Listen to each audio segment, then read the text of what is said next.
Hello everyone, welcome to Texture Cam. आज हम लोग बात करने जा रहे हैं कि ड्रॉपर से टॉपर कैसे बना जाए। तो यार, जो भी लोग ड्रॉपर अपने आप को समझ रहे हैं वो ड्रॉपर नहीं है, वो मेरे लिए पहले से ही टॉपर हैं। क्यों? क्योंकि उन्होंने ये चूज़ किया कि वो फिर से स्ट्रगल करेंगे और अच्छे कॉलेज में एडमिशन लेंगे। किसी भी चीज़ को रिपीट करना आसान काम नहीं है, खासकर जेई को मैंने भी कोशिश की थी। ड्रॉप लेना बहुत मुश्किल काम है और तुमने ये डिसाइड किया तो तुम पहले से ही विनर हो। तुम्हें सेम कोर्स पढ़ना है, दोबारा से पढ़ना है और ज़्यादा मेहनत से पढ़ना है। ज़्यादा समय तुम्हारे पास है तो तुम ही को करना है यार, है ना।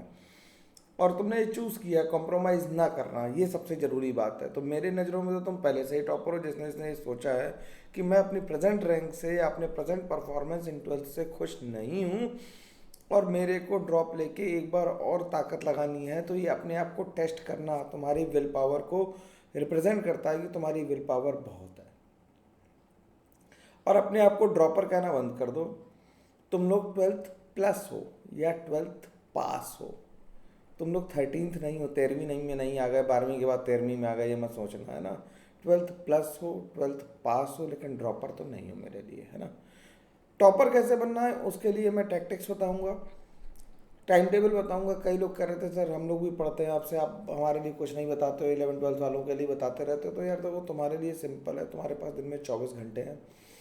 उनका बेस्ट यूटिलाइजेशन कैसे करना है, टाइम टेबल मैं बना के दे रहा हूँ पूरा। उसे फॉलो करोगे तो पूरा पक्का सेलेक्ट हो जाओगे, ठीक है ना। थोड़ा सा लेंदी वीडियो हो सकता है क्योंकि डिटेल में बात बताऊंगा यार, थोड़ा मैं बहुत जल्दी जल्दी शॉर्टकट में तो मैं बता नहीं पाता, है ना।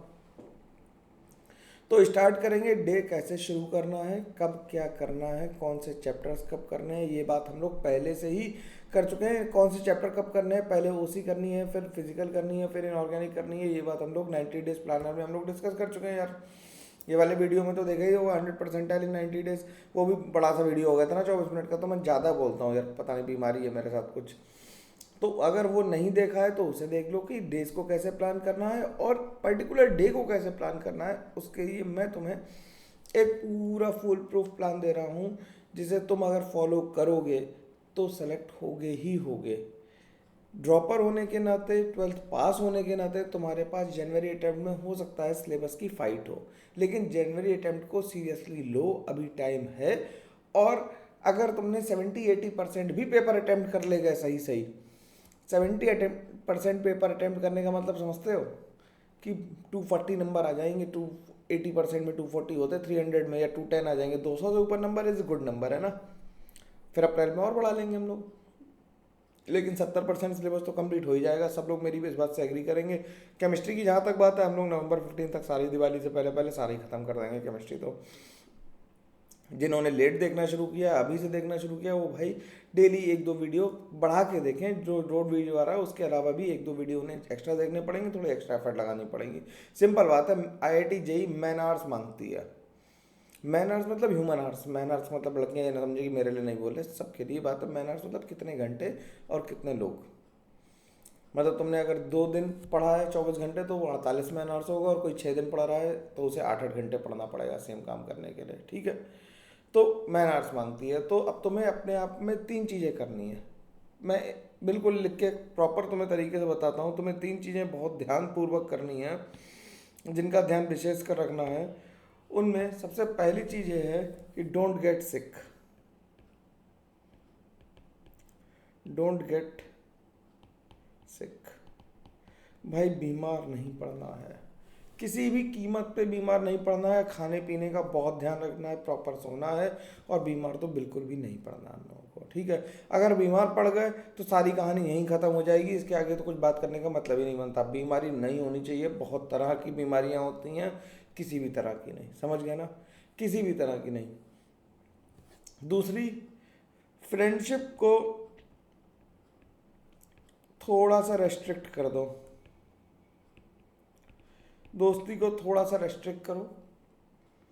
और जो भी सोशल मीडियाज़ हैं, सोशल मीडिया का मतलब मैं टेलीग्राम की बात नहीं कर रहा हूँ, मैं बात कर रहा हूँ जैसे तुम स्नैपचैट चला रहे हो, या फिर तुम टेली वो इंस्टाग्राम चला रहे हो, या फेसबुक चला रहे हो, या एक्स चला रहे हो, या थ्रेड्स चला रहे हो, वॉट एवर चला रहे हो, उससे दूर रहो। उससे दूर रहना है बिल्कुल बिल्कुल, है ना।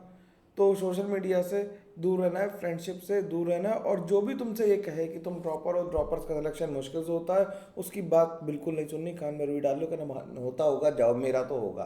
पहले अपने आप से ये बोलना शुरू करो कि मेरा सिलेक्शन होगा, बाद में होगा सिलेक्शन। शीशे के सामने खड़े हो और अपने आप को बोलो, ठीक है। तो बीमार नहीं पड़ना है, दोस्ती रिस्ट्रिक्ट करनी है, मैं ये नहीं कह रहा ख़त्म कर दो। दोस्त से भी कहो यार तुम भी पढ़ो, मेरे को भी पढ़ना दो, सिंपल बात है, ठीक। अब प्लान कैसे करना है? सबसे पहले हमें अपने सिलेबस को कंप्लीट करना है। ये नहीं करना है कि मैं सब जो करंट में चल रहा है पीछे के चैप्टर से उठा के बार बार रिवाइज कर लूँ। साथ साथ रिवाइज मत करो, पहले पूरा चैप्टर कंप्लीट कर लो। अगर तुमने पूरा चैप्टर कंप्लीट नहीं कर पाया, पूरा सिलेबस कंप्लीट नहीं हो, पूरे का मतलब ये नहीं होता कि 100%, पूरे का मतलब what ever you have made the targets. जैसे मान लो फॉर एग्जाम्पल तुम 11th में आयनिक इक्विलिब्रियम नहीं करके जाना चाहते हैं, ठीक। 12th में आयनिक इलेक्ट्रोकेमिस्ट्री नहीं करके जाना चाहते, तुम्हारे सिलेबस में 2 चैप्टर कट गए। अब तुम्हारे सिलेबस में 2 चैप्टर नहीं है, 28 चैप्टर है, तो तुम्हारा वही है सिलेबस कंप्लीट। तो एक रियलिस्टिक टारगेट बनाओ अपने हिसाब से, अपने आप को गेज करो, मेजर करो कि हम कहाँ तक नवंबर के एंड तक सिलेबस कहाँ तक पुश कर सकते हैं, क्योंकि दिसंबर और जनवरी केवल और केवल रिवीजन के लिए रखना है, ठीक है। नवंबर के एंड तक हद से 15 दिसंबर ले आ सकते हैं, 15 दिसंबर के बाद तो फिर पेपर को खींचना मुश्किल बेकार की बात है, ठीक। और पीछे के टॉपिक रिवाइज नहीं करने, अभी जो करंट चल रहा है उन्हें अच्छे से कर लो। मतलब कंप्लीशन का मतलब होता है सिलेबस कंप्लीट करके एक एक टॉपिक, जो पीछे के करंट टॉपिक सफ़र नहीं करना चाहिए। मेरी बात तो केवल इतनी है कि करंट टॉपिक को सफ़र किए बिना अगर तुम टाइम निकाल पा रहे हो रिवीजन का तो वेल एंड गुड है, अदरवाइज पहले करंट टॉपिक को करो। एक हिंदी में कहावत है, आधी छोड़ पूरी को भागे, आधी मिले न पूरी पावे। तो ये नहीं करना है ना, ठीक। अब सबसे बड़ा सवाल, बिग क्वेश्चन क्या था कि what should be the ideal time table. अब ड्रॉपर्स के लिए, 12th पास लोगों के लिए, मैं ड्रॉपर्स इसमें से काट देता हूँ, आई डोंट लाइक, 12th पास लिख देता हूँ, 12th प्लस लिख देता हूँ इसकी जगह, ठीक। 12th प्लस वालों के लिए, ठीक है, उनके पास सबसे बड़ा बेनिफिट क्या है कि उनके पास स्कूल नहीं है भाई। ना स्कूल है, ना स्कूल का कोई डंडा है, ना स्कूल का कोई होमवर्क करना है, ना प्रैक्टिकल किसी को दिखाना है। स्कूल तो तुम पास करके आए हो, सबसे बड़ा पॉजिटिव। तो जो बाकी लोग अभी स्कूल में उलझे होंगे, half yearly, pre board, practical, ये वो ताम झाम बहुत सारा होगा, प्रोजेक्ट, तुम उससे बाहर हो, सबसे बड़ा फ़ायदा। तो अब इसके हिसाब से मैं बना रहा हूँ टाइम टेबल कि तुम स्कूल नहीं जाते हो, और स्कूल नहीं जाते हुए तुम्हें अपने दिन को कैसे मैनेज करना है। तो I will start with the morning and till night when you go to bed I will make the time table. और उम्मीद ये रखूँगा कि तुम उसे फॉलो करोगे। और तुम्हें भाई किसी भी टाइम टेबल को फॉलो करने का सबसे थंब रूल क्या होता है कि उस टाइम टेबल को सामने दीवार पर मत चिपकाओ। अगर तुमने अपने हाथ से लिख लिया, बस एक बार सुन लो कि हाँ, और फिर सेल्फ डिटर्मिनेशन होना चाहिए, बिना अलार्म के आँख खुलनी चाहिए, ठीक। तो सबसे पहले शुरू करते हैं मॉर्निंग सेशन से। मॉर्निंग सेशन में मैं कुछ पॉइंट यहाँ पे ऐड कर देता हूँ इसमें जो नहीं लिखे हैं। Wake up at least 6 AM, 6 बजे तो कम से कम उठ ही जाओ, कम से कम उठ जाओ 6 बजे। 6 बजे उठना बहुत ज़रूरी है, ठीक। 6 बजे कम से कम उठ जाओ। अब सवेरे 6 बजे उठने के फ़ायदे क्या हैं और 6 बजे क्यों ही उठना है? सर हम तो रात में पढ़ते हैं ना, रात में नहीं पढ़ना है। एंड स्लीप ऑन और बिफोर 12 AM और 11:30 PM। इससे ज़्यादा नहीं सोना है। 11, साढ़े ग्यारह से 12 के बीच में सो जाओ और सवेरे 6 बजे उठो, ठीक। सबसे बढ़िया तरीका बता रहा हूँ, 6 बजे उठोगे बेस्ट रहेगा, क्योंकि अगर तुम्हारा मॉर्निंग शिफ्ट में पेपर हुआ तो पेपर में 7:30 बजे रिपोर्टिंग टाइम होती है और कहीं भी जाने में 15 मिनट से लेके 1-1.5 घंटा तक लग जाता है। और उसमें घर वाले बहुत माहौल बनाते हैं और बहुत सारी दिक्कतें होती हैं। और तुम 12th पास में हो, इसलिए तुम ये जानते हो कि पिछली साल ये दिक्कतें आई थी। तो अभी से बॉडी क्लॉक को सेट करो कि हम लोग 6 बजे उठ जाएंगे। 6 बजे उठ के 1 आवर अपने आप को देना है फॉर सेल्फ, डेली वर्क के लिए।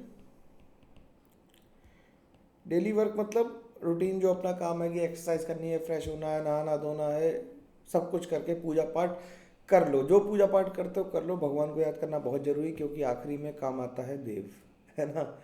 सब कुछ होता है कई लोगों के साथ, लेकिन फिर भी दिक्कत आती, तो भगवान को थैंक यू बोलते रहो कि जो भी है अच्छा है, और हम और अच्छा करने की ताकत दो, जिससे कि हम और ज़्यादा पढ़ सकें और सेलेक्ट हो सकें। ठीक। 7 से एक सिटिंग लगाओ 8:30 तक की, और इसमें जो भी तुम फील करते हो कि क्रैमिंग वाले सब्जेक्ट हैं, क्रैमिंग कॉन्सेप्ट्स हैं जो, अब क्रैमिंग कॉन्सेप्ट्स की बात करोगे तुम कहोगे सर पूरी केमिस्ट्री है, ये बेकार की बात है। केमिस्ट्री में जैसे मान लो तुमने कहीं इनऑर्गेनिक के लिए हमने टाइम निकाला है कि हम periodic table, chemical bonding, P block, S block, ये सब हम पढ़ेंगे इनऑर्गेनिक में, तो इनऑर्गेनिक हो गई। या सॉल्ट एनालिसिस जो कि सिलेबस में भी है, अभी कटी भी नहीं है कहीं से भी, नीट में भी है और जेई में भी है, दोनों में। तो सवेरे वाला टाइम क्रैमिंग के लिए, फिजिक्स में कम्युनिकेशन सिस्टम हो गए, डिवाइसेस हो गए, और अपना मॉडर्न फिजिक्स हो गई, और जो फिजिक्स में फॉर्मूली हैं उन्हें रटने के लिए।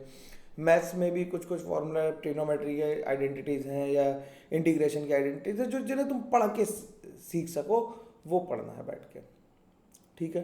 Take a half hour break and start with 9 से 12 की एक सेटिंग लगाओ, और कोशिश करो कि फैन ही चल रहा हो रूम में, एसी ना चले। अब तो ठंडी आ गई है, ज़्यादातर इंडिया के पार्ट्स में ठंड शुरू हो गई है, तो एसी की ज़रूरत नहीं है, फैन चले। जूते मोजे पहन के बैठो, और टेबल चेयर पे बैठ के पढ़ो। टेबल चेयर पे बैठ के ही पढ़ो तो ज़्यादा फ़ायदा मिलेगा। भाई अगर जिसके घर में नहीं है तो कोई बात नहीं बेटा, ऐसा परेशानी की बात नहीं। मैंने कभी टेबल चेयर पे बैठ के नहीं पढ़ा पूरे जीवन भर, तो बेड पे नहीं बैठना, ज़मीन पे बैठो। उस केस में ज़मीन पे बैठो, चौकी ले लो, चौकी होती पटा टाइप का, उस पर रख के लिखो। थोड़ा ऊंचा हो जाए जिससे तुम्हें बहुत झुक के ना लिखना पड़े, है ना। टेबल चेयर इसीलिए होती है कि तुम्हारे चेस्ट तक कुछ ना कुछ सामान आ जाए, चाहे तुम तकिया रख के लिखो, हमें कोई दिक्कत नहीं उससे। ठीक है। और 9 से 12 की एक सेटिंग लगानी है, 3 घंटे विदाउट लू ब्रेक्स। उस टाइम पे लू ब्रेक्स भी नहीं हैं। 9 से 12 पेपर का टाइम है, इसीलिए उस टाइम पे पेपर में तो बहुत हेक्ट होता है, तो विदाउट लू ब्रेक्स पानी वानी पी के बैठो। 3 घंटे वॉशरूम में नहीं जाना है। ठीक।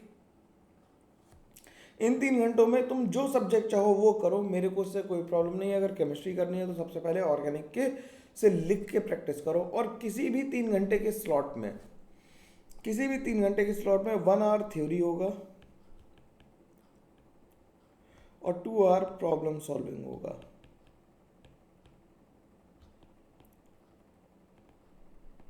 ठीक। 1 hour theory, 2 hour problem solving होगा। ठीक। और कम से कम मतलब बिल्कुल अच्छे से जो प्रॉब्लम सॉल्विंग हुई है उनमें सारे जो कॉन्सेप्ट पढ़े हैं उसी के लगाओ, और उसके उसी चैप्टर के PYQs भी कोशिश करो कि हो जाए। थोड़े से कम 10-15 सवाल तो लगे 2 घंटे में। 2 घंटे में कम से कम 20 सवाल लगाओ उसके, और बाकी इधर उधर के सवाल लगा लो, शीट के लगा लो, मेरी शीट के लगा लो। तुम्हारे पास जो स्टैंडर्ड मॉड्यूल्स हों, जिन्हें तुमने पेड कोर्स ले रखा हो, जिनसे उनके अच्छे लग रहे हो उनके लगा लो। मैं तो यार कुछ भी लगा लो, मेरे को कोई फर्क नहीं उससे। ठीक है।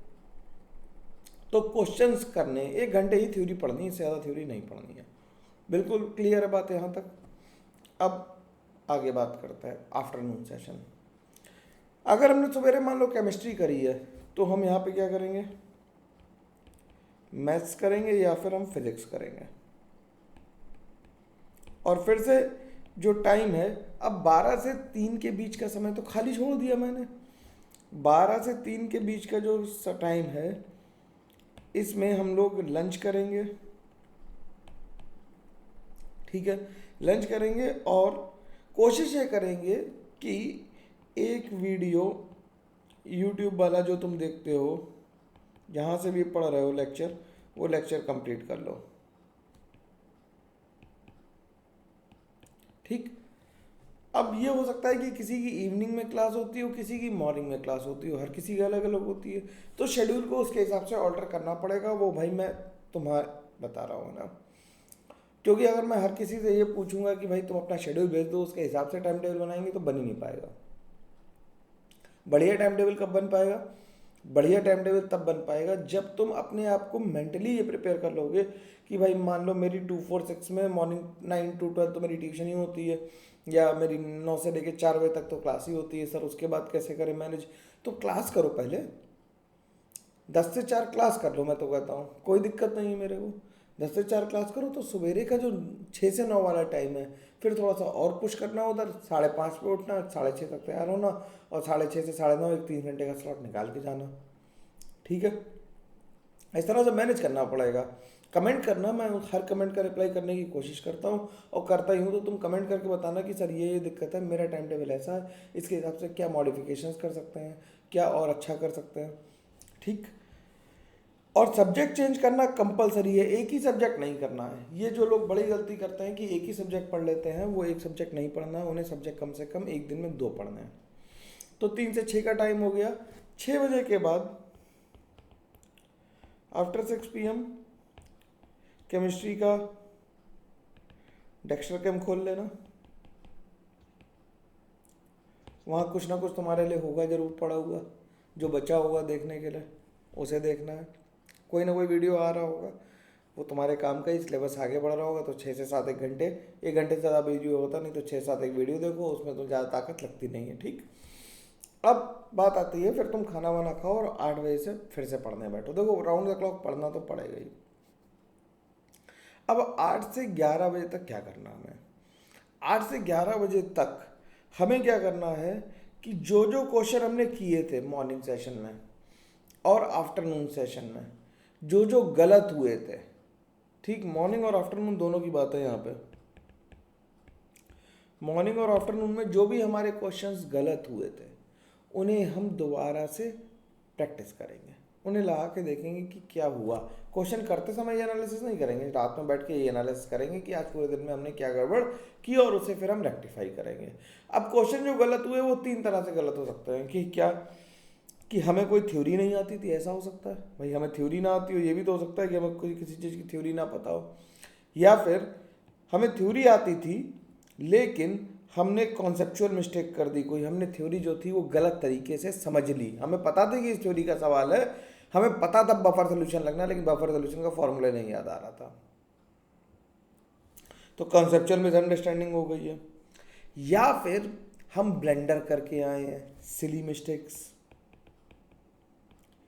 अब भाई सिली मिस्टेक्स ना करने का केवल एक ही तरीका है कि उन्हें मत करो, क्योंकि सिली मिस्टेक्स का पैटर्न नहीं होता, और जिस चीज़ का पैटर्न नहीं हो रहा होता उसे मतलब रेक्टिफाई करना बहुत मुश्किल काम है। तो 8 से 11 बजे का जो टाइम है, ये एनालिसिस का टाइम है।